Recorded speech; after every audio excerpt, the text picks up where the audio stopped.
The message that changed everything came on a frequency that both fleets had agreed to keep open for surrender negotiations. Commander Brooks was reviewing casualty reports when her communications officer announced an incoming transmission from the HFY flagship. She expected another demand for human surrender, but what she heard instead shocked her to the core. "This is Fleet Commander Zekthar speaking directly to human leadership," the alien's translated voice said. "I request immediate ceasefire to discuss matters of mutual survival. What I'm about to tell you will sound impossible, but every word is true. The HFY did not come to your world for conquest. We came here running from something far worse." Brooks looked around her command center at the stunned faces of her crew. In 3 years of preparation and weeks of fighting, no one had considered the possibility that the aliens might be refugees rather than conquerors. "Patch me through to President Johnson immediately," Brooks ordered. "And get me a direct line to Admiral Nelson and every other commander in the fleet. If this is some kind of trick, we need to be ready." President Johnson was in the deep command bunker when the call came through. She had been coordinating the global resistance effort and planning for the possibility that Earth might fall. The idea that the aliens wanted to talk about anything other than surrender terms seemed impossible. "Put him through," Johnson said. "But keep all weapons ready to fire. This could be a trap." Zekthar's image appeared on the main screen. The alien commander looked exhausted and sick, probably from the biological weapon that Dr. Walsh had deployed. But there was something else in his 4 red eyes, something that looked almost like desperation. "President Johnson," Zekthar began, "your species has proven something that my people thought impossible. You have shown that primitive weapons and determination can stand against superior technology. But there is something you must know. The war between our peoples is meaningless compared to what is coming." "What are you talking about?" Johnson demanded. "Your fleet attacked us without warning. Your soldiers are occupying our cities. How is that meaningless?" Zekthar was quiet for a moment, as if gathering courage for what he was about to say. 3 months ago, our deep space sensors detected movement in the outer galaxy. Ships that do not belong to any known species. We call them the Devourers, and they have destroyed every civilization they have encountered for the past 1,000,000 years. The human leaders exchanged glances of disbelief. General Martinez spoke first. "You're saying there's something out there worse than you?" "Much worse," Zekthar replied. "The Devourers are not a biological species. They are ancient machines, programmed to consume all organic life. They turn planets into factories that build more of themselves. Every world they take makes them stronger." President Johnson leaned forward in her chair. "Even if that's true, why should we believe you?" "And why are you telling us this now?" "Because my fleet is dying," Zekthar said simply. "Your biological weapons are destroying my people faster than we can treat them. Your resistance has cost us more ships and soldiers than the last 10 conquests combined. We came here thinking we could take your world by force and use it as a fortress against the Devourers. We were wrong." Commander Brooks cut into the conversation from her ship. "You're saying you invaded us to protect us from something else?" "That's insane." "Yes," Zekthar agreed. "It is insane. The High Council believed that primitive species like yours could not be trusted with the truth about the Devourers. They thought fear would make you weak and useless as allies. They ordered us to conquer you and use your world as a military base. But now you want our help?" Johnson asked. "Now I want both our species to survive," Zekthar replied. "The Devourers will reach this system in less than 6 months. When they arrive, they will not negotiate or accept surrender. They will simply consume everything living and move on to the next system. Unless we work together, both humans and HFY will be extinct before the year ends."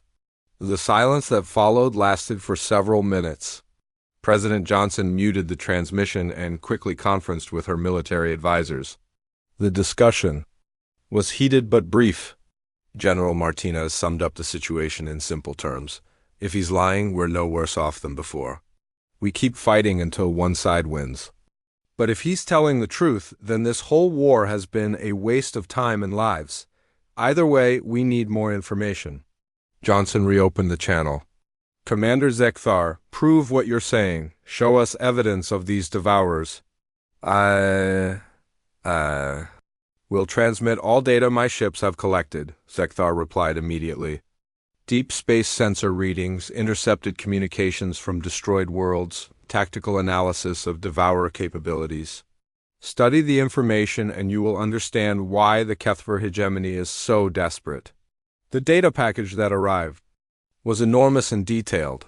Dr. Walsh worked with teams of scientists around the world to analyze the alien information.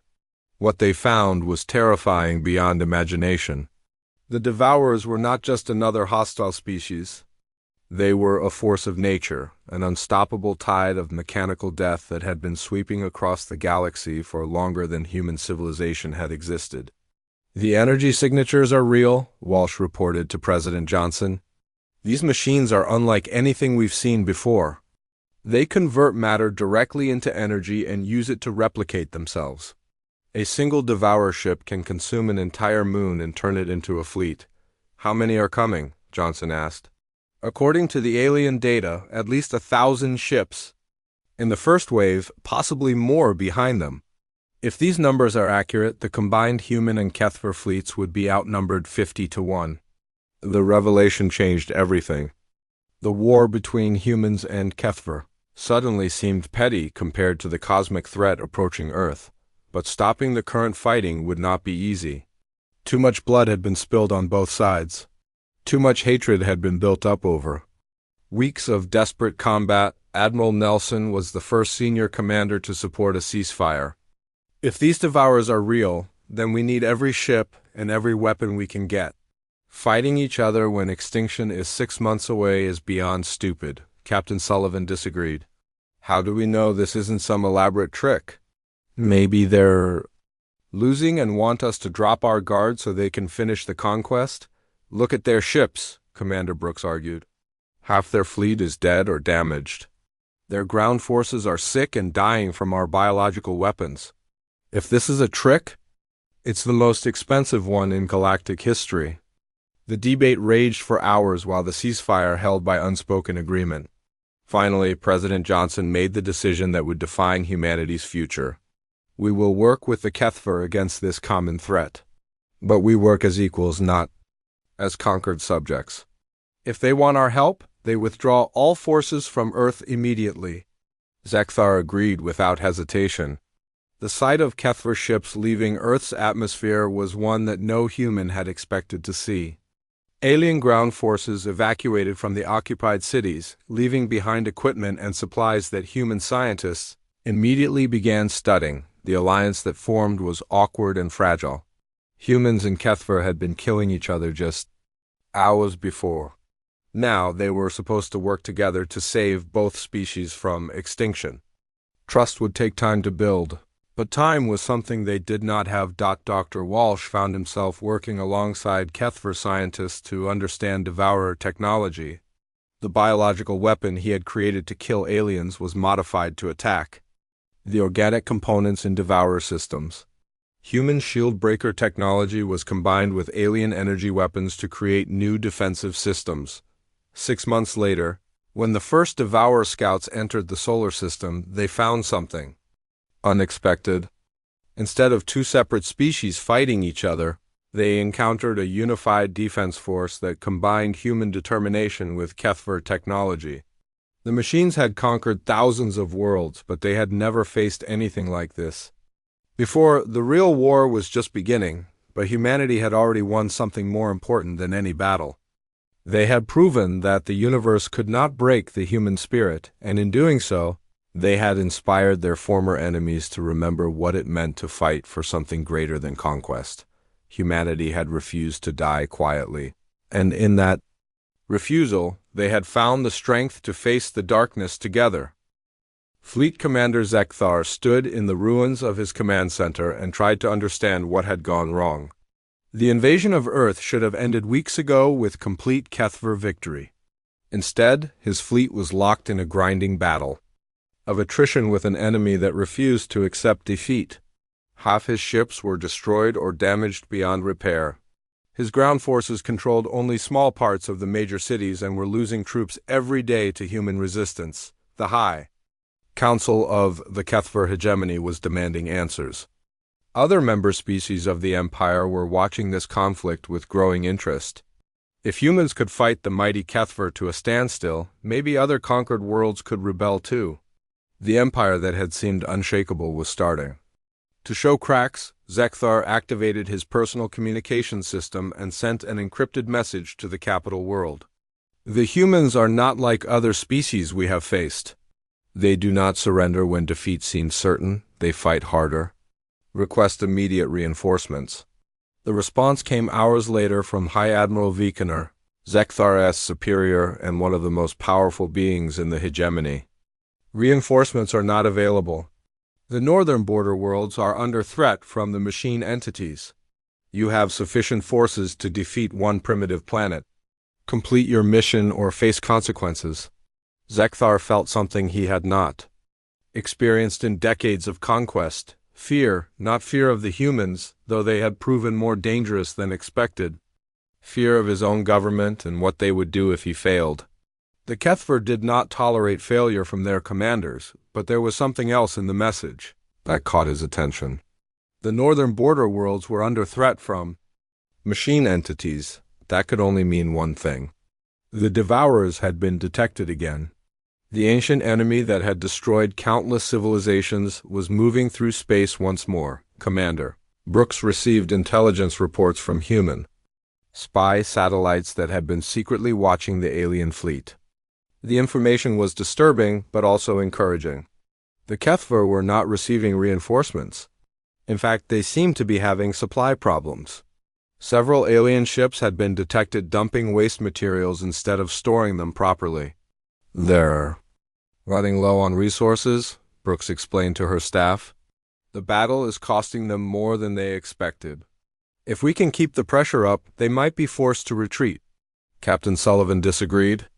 These aliens didn't come here just to add another planet to their empire. There's something else going on. Look at the way they're fighting. They're desperate about something. Sullivan was right, though she did not know it yet. The Kethver invasion of Earth was not about conquest. It was about survival. The hegemony was preparing for a war against an enemy that made human resistance look peaceful. They needed Earth as a fortress world, a place to make their last stand against extinction on Mars. Admiral Nelson coordinated the continuing relief efforts. Her fleet had proven that humans could fight the Kethver as equals when they had the right weapons and tactics, but the cost was enormous. Every day of fighting consumed ships, ammunition, and lives that could not be replaced quickly. Bill Crawford had become something of a legend among the Mars colonists. The farmer-turned-warrior had personally destroyed 3 alien ships using mining equipment and pure determination. His ship Red Dust was barely holding together, but Crawford refused to stand down. These aliens picked the wrong species to mess with, Crawford told his crew as they prepared for another attack run. Humans don't know when to quit. That's our greatest strength and our biggest flaw. Today, it's going to be their biggest problem. In the underground laboratories, Dr. Walsh's biological weapon was finally ready for deployment. The modified virus had been tested on captured alien tissue samples with devastating results. It attacked the Kethver nervous system and immune functions simultaneously. Infected aliens would become sick, confused, and weak within days of exposure. Dr. Stone worked with resistance fighters around the world to distribute the weapon. They used the same tunnel systems and hidden passages that allowed human forces to move unseen through occupied cities. Small teams would release the virus near alien bases and then disappear before they could be caught. This had better work, Stone said as she watched the first deployment teams leave the laboratory. If the aliens figure out what we're doing, they might decide to destroy the planet rather than occupy it. Walsh nodded grimly. That's a risk we have to take. Without this weapon, we'll lose eventually anyway. They have more ships and soldiers than we do. Our only advantage is fighting on our home ground and refusing to give up. The biological attack began simultaneously in 20 major cities around Earth. The virus was invisible and odorless. spreading through air circulation systems and alien-occupied buildings. At first, there was no visible effect. The Kethver continued their operations normally, unaware that death was growing in their bodies. Major Foster noticed the first signs 3 days later. Alien patrols in New York were moving more slowly and making more mistakes. Their coordination seemed off, like they were having trouble communicating with each other. Foster's resistance fighters began scoring more successful attacks against enemy positions. "Something's wrong with them," Foster reported to his commanders. "They're acting sick or confused. Their reaction times are slower. Maybe the stress of fighting us is getting to them." Similar reports came in from resistance cells around the world. In London, Captain Price observed alien soldiers stumbling and falling for no apparent reason. In Tokyo, Beijing, and Moscow, human fighters reported that their enemies seemed disoriented and weak. The virus was working better than Dr. Walsh had dared to hope. The Kethver had no immunity to Earth diseases and no experience with biological warfare. Their advanced medical technology was designed to treat alien conditions, not infections from an unknown world. Fleet Commander Zekthar first noticed the problem when his ground commanders began reporting communication difficulties. Then his ship crews started getting sick with symptoms that made no sense. Fever, disorientation, loss of coordination, and worst of all, a creeping fear that seemed to come from nowhere. Zekthar's own medical staff was baffled. They ran every test they knew but could not identify the cause of the spreading illness. The disease seemed to target multiple body systems at once in ways that violated everything they understood about biology. "Commander," his chief medical officer reported, "over 60% of our ground forces are showing symptoms. The sickness is spreading to ship crews as well. I recommend immediate evacuation of all personnel from the planet's surface." Zekthar felt the weight of impossible choices pressing down on him. If he evacuated the surface, the invasion would fail and the High Council would destroy him. If he stayed, his forces would continue to weaken until they could no longer fight. Either way, his career and probably his life were over, but there was a third option, one that terrified him more than failure or death. He could tell the humans the truth about why the Kethver had really come to Earth. The hegemony was not just another conquering empire. They were refugees fleeing from something far worse than anything humans had imagined. The Devourers were coming, and when they arrived, they would consume every living thing in the solar system unless someone was strong enough to stop them. The Kethver had thought they could take Earth by force and use it as a military base, but maybe there was another way. Maybe the species that refused to die quietly could be convinced to fight alongside their former enemies against a common threat. It was a desperate plan that would probably get him executed for treason. But as Zekthar watched his fleet continuing to die in Earth's orbit, he realized that desperate times called for desperate measures. The next message he sent would change the course of the war and possibly the fate of both species. While the space battle raged above, Kethver ground forces began landing on Earth's surface. Their dropships fell through the atmosphere like burning meteors, each one carrying 200 alien soldiers. The first landing zones were the major cities where human resistance would be strongest. The aliens wanted to break human will by destroying their most important places. Major Don Foster watched the alien ships land in what used to be Central Park in New York City. The city had been evacuated as much as possible, but millions of people remained in underground shelters. Foster commanded the 3rd Urban Defense Regiment, 5,000 soldiers who had been training for this moment for 3 years. "Remember your training?" Foster told his troops over the radio. "These aliens are bigger and stronger than us, but they don't know our city. Use that advantage. Make them fight for every street, every building, every room." The Kethver soldiers that emerged from the dropships were even more frightening up close than in the videos. They stood 8 feet tall with thick armor that covered their insect-like bodies. Their weapons fired energy bolts that could melt steel, but they moved carefully like they were not used to fighting in cities full of buildings and narrow streets. Foster's first attack came from the subway tunnels. Human soldiers emerged from manholes and maintenance shafts all around the alien landing zone. They fired rockets and grenades at the dropships, then disappeared back underground before the aliens could respond. It was not enough to stop the invasion, but it showed the Kethver that this would not be easy. In London, Captain Helen Price faced a similar situation. The Thames River area was full of alien troops trying to establish a base near the old financial district. Price had been a police officer before the war, and she knew every alley and back street in her section of the city. Her resistance fighters used this knowledge to set traps and ambush. "They're used to fighting in open space," Price explained to her squad leaders. "Down here in the streets, their size works against them. They can't fit through some passages. They can't see around corners. We can." The urban fighting was brutal and personal in a way the space battle was not. In space, ships died in explosions of light and metal. On the ground, humans and aliens killed each other face to face with small weapons. The Kethver discovered that humans could be incredibly vicious when defending their homes, deep in the Rocky Mountains. Dr. Walsh worked frantically in his hidden laboratory. The Shieldbreaker had been a great success, but he knew the war was far from over. The aliens had more ships and soldiers than humanity could match. They needed something else, something that would give humans a real advantage. What if we attack them biologically? Dr. Stone suggested. She was looking at samples of alien tissue that had been collected from battlefield casualties. Their body chemistry is different from ours.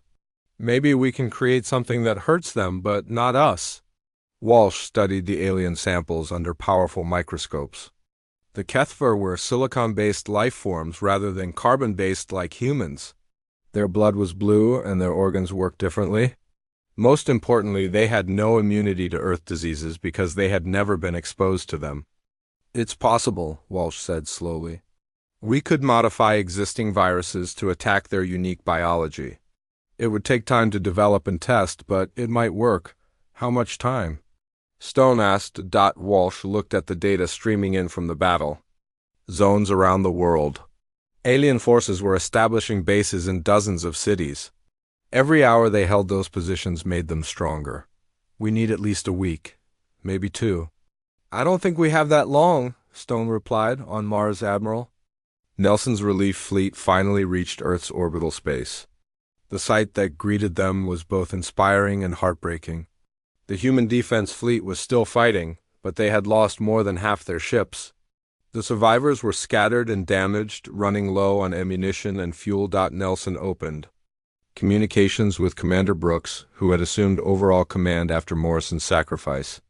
Brooks looked exhausted and her uniform was torn from flying debris, but her voice was still strong.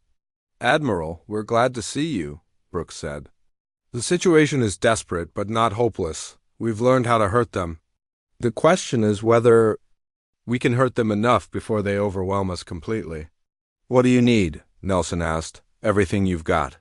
Ships, weapons, ammunition, fresh crews. The aliens are good fighters, but they're not used to enemies that don't quit. Every hour we hold out, they get more frustrated." Nelson's fleet joined the battle immediately. The mining ships from the asteroid belt might not have been warships, but they were tough and their crews were determined.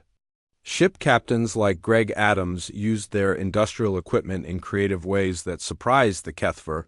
The mining ship Rocky Mountain had been designed to break apart asteroids, but Adams discovered that the same tools worked well against alien hulls. His drilling lasers could cut through Kethver armor, and his explosive charges could damage their engines. Most importantly, his crew fought with the stubborn determination of people who had spent their lives working in the most dangerous environment possible. "We've been living in space for years," Adams told his crew. "These aliens think they're tough because they conquered a few soft planets. Let's show them what space workers can do when we're angry." The arrival of the Mars fleet changed the dynamic of the space battle. The Kethver had been slowly winning through superior numbers and technology. Now they faced fresh enemies with new tactics and weapons they had not seen before. The mining ships fought in ways that no military manual would recommend, using industrial Tools and improvised weapons with deadly effectiveness, Fleet Commander Zekthar found himself facing a problem he had never encountered before. Every species the Kethver had conquered followed predictable patterns. They fought bravely at first, then surrendered when losses became too heavy. But these humans seemed to have no breaking point. The more of them that died, the harder the survivors fought. On Earth's surface, the ground war was becoming equally frustrating for the aliens. Major Foster's troops in New York had turned the city into a maze of death traps. Every building could hide snipers. Every subway tunnel could conceal a bomb. The Kethver found themselves fighting an enemy that seemed to be everywhere and nowhere at the same time. The aliens had superior weapons and armor, but humans had something else. They had intimate knowledge of their own world. They knew which buildings would collapse if you hit the right support beam. They knew where the gas lines ran underground. They knew how to turn a city into a weapon against invaders.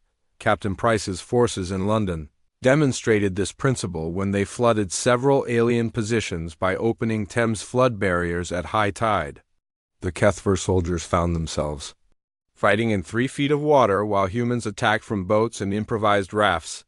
It was not the kind of combat the aliens had trained for Dot in his mountain laboratory. Dr. Walsh made a breakthrough that would change the war. Working with tissue samples from dead aliens, he had created a modified Earth virus that attacked Kethver nervous systems. The weapon was invisible, deadly, and completely harmless to humans.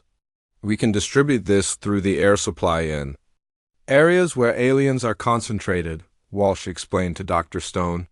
It will take several days to take effect, but it should weaken them significantly. Stone looked at the virus cultures growing in the lab dishes. Will it kill them? Not immediately, but it will make them sick and confused. Their coordination will suffer. Their reaction times will slow down. In a close fight, that might be enough to tip the balance. The biological weapon was humanity's first real hope for victory. But first they had to survive long enough to use it. The battle for Earth was far from over, and the Kethver were learning to adapt to human tactics.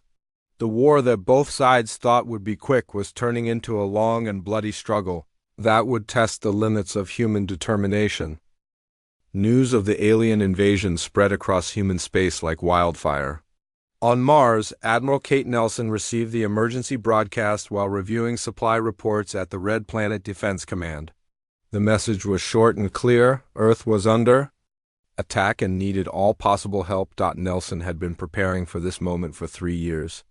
Mars had become humanity's backup plan, a second home that could continue the fight if Earth fell. The Red Planet's orbital shipyards had been working without rest to build warships. Every asteroid miner, every dome farmer, every person who could hold a weapon was ready to fight. All units, this is Admiral Nelson, she broadcast to every Mars facility. The war has begun. Earth is fighting for its life, and we will not let them fight alone. Launch all available ships immediately. The response was immediate and overwhelming. Mining ships launched from the asteroid belt with workers who had converted drilling equipment into weapons. Transport vessels that normally carried supplies became improvised warships.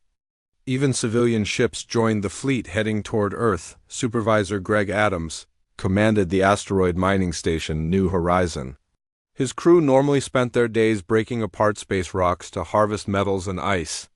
When the war started, they turned their mining lasers and explosive charges into weapons. The mining ship Rocky Mountain had enough firepower to destroy a city. We might not be soldiers, Adams told his crew, but we know how to blow things apart. Let's show these aliens what human miners can do. In Earth orbit, the space battle continued with desperate intensity. Captain Morrison's station Sentinel had taken heavy damage but was still fighting. Half his crew was dead or wounded, but the survivors kept the weapons firing. Morrison himself had burns on his arms from an exploding control panel, but he refused to leave the bridge. Lieutenant Sarah Mitchell piloted one of the new experimental fighter craft. The small ships were fast and hard to hit, but their weapons were light. She had discovered something important during the fighting. Human pilots could think and react in ways that confused the aliens. where Kethver tactics were precise and predictable. Humans fought with creative chaos. Mitchell rolled her fighter between two alien ships and fired at their communication arrays. She could not destroy the big ships, but she could make them blind and deaf. Other human pilots followed her example. Soon dozens of Kethver vessels were flying in circles, unable to coordinate with their fleet.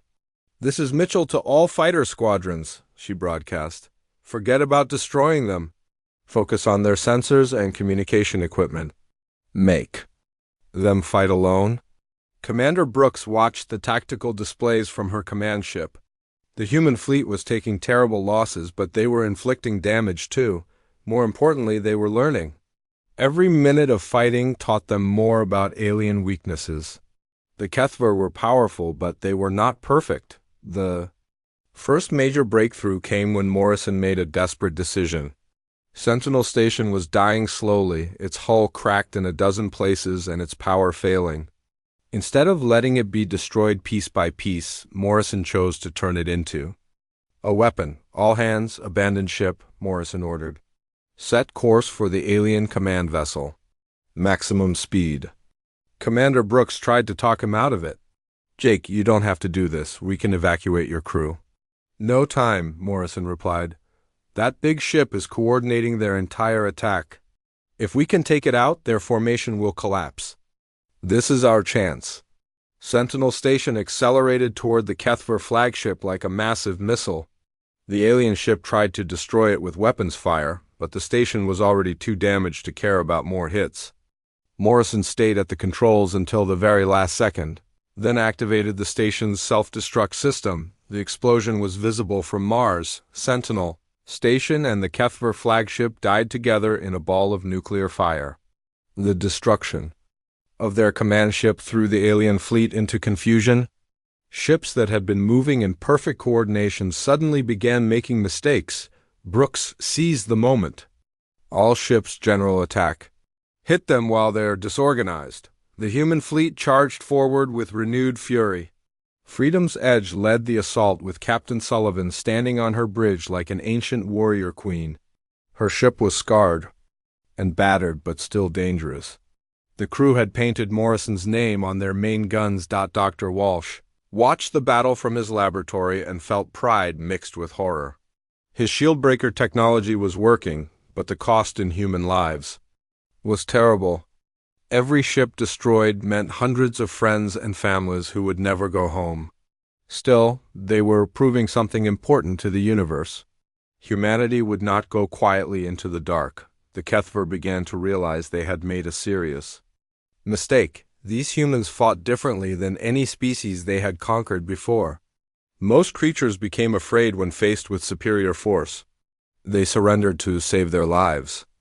But humans seemed to fight harder when things looked hopeless. Fleet Commander Zekthar tried to restore order to his fleet, but the damage was already done. The loss of the command ship had broken their coordination. Human fighters were swarming through his formation like angry bees. His carefully planned attack was turning into a chaotic brawl on Mars.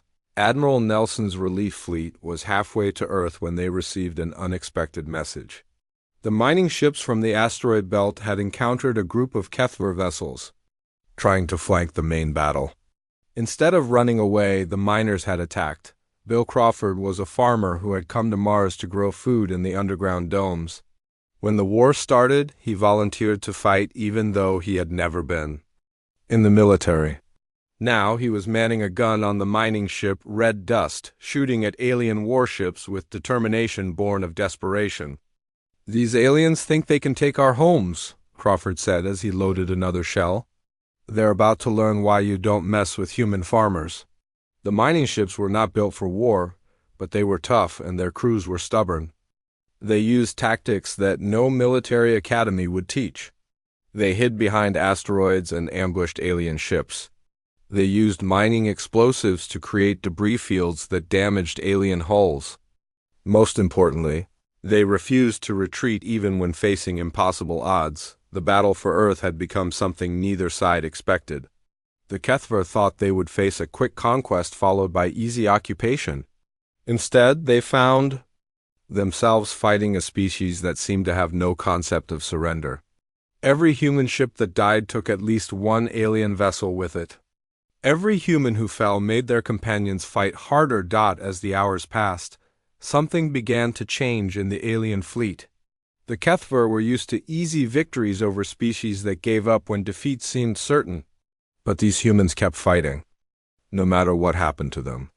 It was starting to affect alien morale in ways Zekthar did not understand. The Kethver fleet arrived like a swarm of metal death. Fleet Commander Zekthar stood in the command center of his flagship and looked at the small blue planet ahead. His four arms moved across control panels as he studied the human defenses. The creatures had built more ships than expected, but they were still primitive and weak. Zekthar's ship was 5 times larger than the biggest human vessel. Its crystal hull glowed with energy that could destroy cities.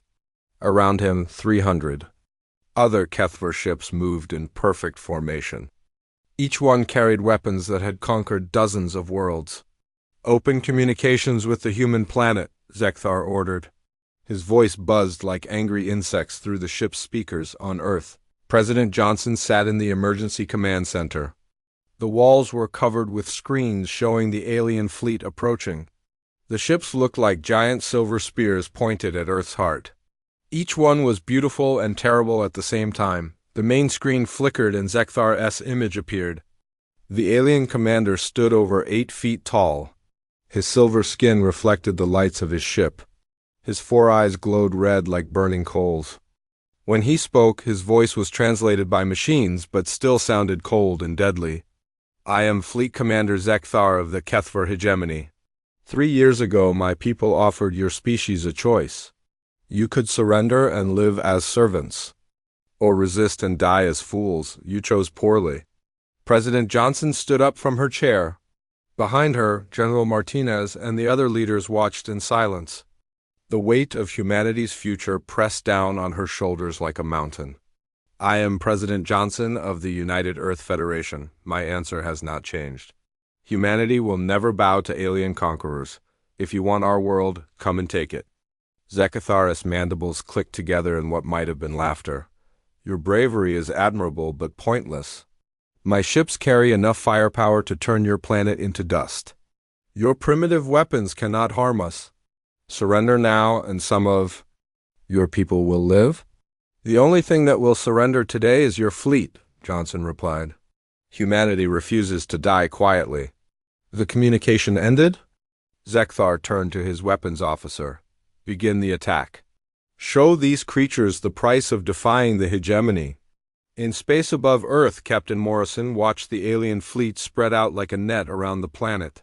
The human defense fleet looked tiny compared to the Kethver Armada, but Morrison had learned something important in his years as a soldier. Size did not always matter in a fight. Sometimes heart and determination could beat strength and numbers. "All ships, this is Morrison," he broadcast to the human fleet. "Remember the plan. Hit them fast, hit them hard, and make every shot count. For Earth." The battle began with a flash of light that could be seen from the planet's surface. Human ships charged forward while alien weapons opened fire. The first exchange was devastating for humanity. Kethver energy beams cut through human shields like they were not there. The destroyer Braveheart exploded in a ball of fire. The cruiser Liberty took a direct hit and started spinning out of control. Captain Amy Sullivan commanded the battleship, Freedom's Edge. She watched her fellow ships getting destroyed and felt anger burn in her chest like acid. Her ship was the strongest in the human fleet, but even it looked like a toy next to the alien vessels. "All weapons, target the lead ship," Sullivan ordered. "Give them everything we have." Freedom's Edge fired its main guns.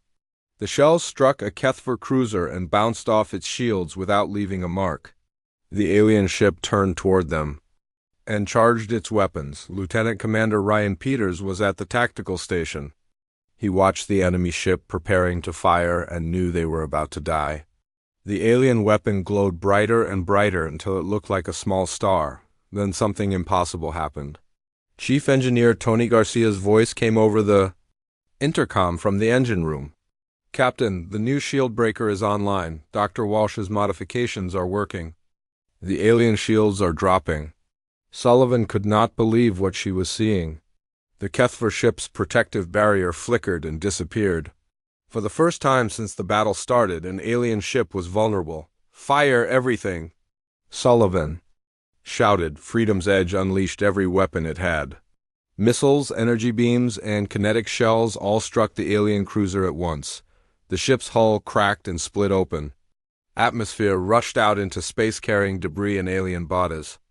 The Kethver vessel exploded in a brilliant flash across the human fleet.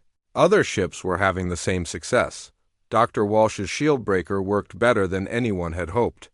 Human weapons that had been useless before were now tearing through alien hulls. The Kethver formation began to break apart as their ships tried to avoid the suddenly dangerous human fleet on the lunar colonies. Commander Steve Jackson watched the space battle through telescopes. He had been ordered to evacuate the civilian population, but many people refused to leave. They wanted to see their defenders fight. They wanted to witness humanity's refusal to surrender. "Look at that," Jackson said to his second-in-command. "Our boys are giving them hell up there." The Kethver had expected an easy victory. They thought human ships would break and run after the first few were destroyed. Instead, they found themselves fighting an enemy that seemed to get stronger as the battle continued. Every time a human ship was destroyed, the others fought harder. Every alien victory made the humans more determined. Commander Brooks took over tactical command when Morrison's ship was damaged. She coordinated the human fleet with skill that surprised even the Kethver. Human ships moved in patterns the aliens had never seen before. They fought like a pack of wolves attacking a herd of large animals. The battle raged for hours. Ships burned and died on both sides. But for the first time since they had arrived, the Kethver were not winning easily. The humans were making them pay for every inch of space with blood and fire.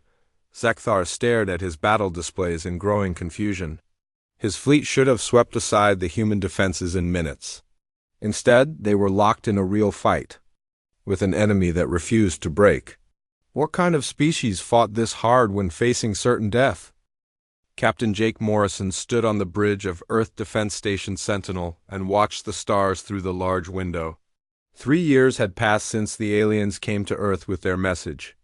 The Kethver looked like giant insects with silver skin and 4 arms. They spoke through machines that made their voices sound like metal scraping against metal. Their message was simple and clear. Surrender or die. The aliens gave humanity 5 years to think about it. They said humans were too weak to fight back anyway. They said Earth would become another world in their empire. The Kethver ruled over dozens of planets and thought one more would be easy to take. They were wrong about humans. Commander Lisa Brooks walked up to Morrison and handed him a datapad. Her face looked worried and tired. She had been working for 18 hours straight. The information on the pad made Morrison's stomach feel sick. Long-range sensors showed massive alien ships gathering near Jupiter. The Kethver were getting ready to attack. "How many ships do they have?" Morrison asked. "At least 300 that we can see," Brooks said. "Maybe more hiding behind the gas giant? Our scouts report they have weapons we have never seen before. Energy beams that can cut through our strongest armor like it was paper." Morrison nodded slowly. He knew this day would come. Every human in the solar system knew it would come. But knowing something and being ready for it were two different things. Earth had used the 3 years to build as many ships and weapons as possible. Every factory worked day and night. Every person who could fight got training. But it still might not be enough. Down in the science labs, Dr. Henry Walsh was studying pieces of alien technology that human ships had captured in small fights over the years. The alien metal was stronger than anything humans could make. Their energy systems were far ahead of human science. But Walsh had found something interesting. The alien shields had a weakness. They used a specific frequency that could be disrupted if humans could figure out how to build the right weapon. "I think I have it," Walsh said to his assistant, Dr. Rachel Stone. "Their shields work by creating a field that pushes away energy and matter. But if we can match the exact frequency and reverse it, we might be able to get through. Stone looked at the data on her screen. The numbers showed a pattern that repeated every few seconds. It would take massive power to generate that kind of signal, more power than our ships normally carry. Then we modify the ships, Walsh said. We take out everything that is not needed for fighting. No comfortable rooms, no extra food storage, no backup systems. Everything goes into weapons and this new shield breaker. Back on the bridge, Morrison received a call from Earth. President Claire Johnson appeared on the main screen. She was in the war room deep under the White House. Behind her, Morrison could see General Paul Martinez and other military leaders looking at maps and data screens. Captain Morrison, the president said, are your people ready? As ready as we can be, Madam President. The station has enough supplies for 6 months of fighting. Our weapons are loaded and our crews know what to do, the president nodded. The alien commander sent us another message an hour ago. He wants to talk to me directly. The whole world will be watching. Morrison understood. This would be humanity's last chance to surrender. The president would speak for every human alive. Whatever she said would decide if the human race lived free or died fighting. What will you tell them? Morrison asked. President Johnson smiled, but it was not a happy smile. It was the smile of someone who had made a hard choice and would not change their mind. I will tell them that humans do not kneel. We will tell them that if they want our world, they will have to take it from our dead hands. The call ended and Morrison looked around his bridge. His crew was young, mostly people in their 20s and 30s. They had families on Earth, dreams for the future, plans that would never happen if the aliens won, but none of them looked scared. They looked angry. Brooks checked the ship's systems one more time. Weapons were charged and ready. The new shield breaker that Dr. Walsh had designed was installed and tested. The crew knew their jobs. If humanity was going to die, they would not die quietly. Captain, the communications officer called out. Long-range sensors are picking up movement. The alien fleet is leaving Jupiter's orbit. They are heading straight for Earth. Morrison sat in his command chair and activated the ship's communication system. His voice went out to every human ship and station in the solar system. This is Captain Morrison of Earth Defense Station Sentinel. The enemy is coming. Remember why we fight. Remember who we protect. Today we show the universe that humanity refuses to die quietly. The battle for Earth was about to begin.